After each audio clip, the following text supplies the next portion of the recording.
left there. Is that going? Is that true? And would that be an issue for protection? Great question.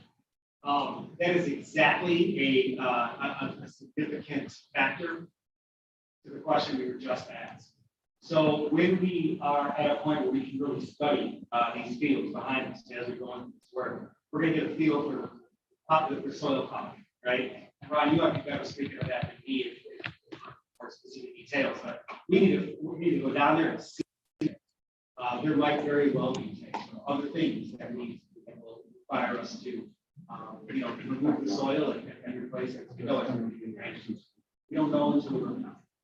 Yeah, but before soil is down, if we're taking over, saying that we took for the team sports, we doesn't soil and so that also dictates where the dump stuff is dumped. So, for instance, people are to dump inside the clean pit versus the foundation pit. So we don't want to catch those fines as well. We were just talking here. I love the question because when you're talking about houses in that area, you are talking all along down the middle. Yeah, that's good. That's what you were going to do like ours, right? That was hundreds. Yeah. What's the current fund balance? The question about the fund balance left. What do we have left in the coffers? We are somewhere right now in about the 90 million. It could be a little bit north of that, but that's roughly where. That's after project one. Yeah, project one isn't completely spent down at this point, so there could still be money that for like the remaining classrooms work that has to be done for project one that would come out of that fund balance. But it's after the majority of project one, absolutely. Okay. Just more of a comment. As far as what the young man was talking about, finding out, thank you, or any environmental projects. I just want to make you aware of that the government does have programs for school districts and churches, i.e. schools, that will help cover part of that cost. So you might want to look into that. Great, thank you very much. I'm sure I will talk.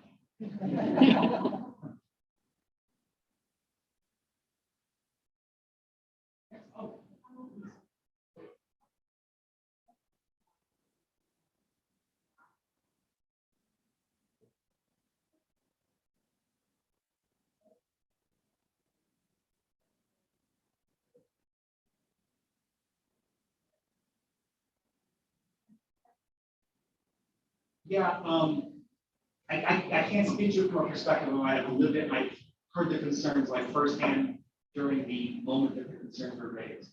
I've just kind of heard kind of a summary of previous conversations. The concern is that a combustible material comes down and it damages your turf. That's incredibly expensive, right, to actually replace. Don't have that problem on our current backfields. So now I'm going to dip into projection for a moment. And possibly that the previous fireworks were, shot on in such a way where, a debris would fall on the back.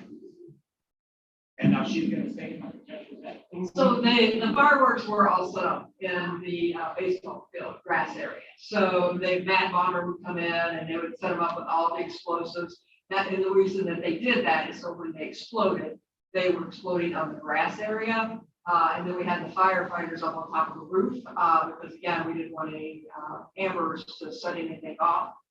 But yeah, so they fell enough where you didn't have, because people watch on the tennis courts as well as on the stadium. But yeah, they were being shot off on the grass field. So that is something that we have to look at.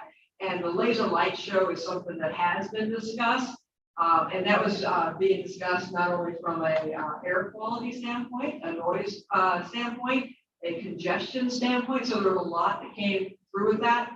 But again, it was just a conversation. And I know that I, just as Greg, have been talking to the village about what does this year look like and what future years.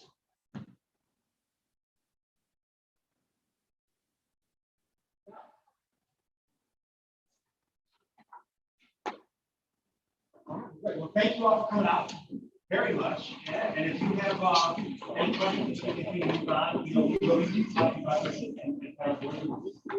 the next several weeks and months, as you saw. So please stay engaged.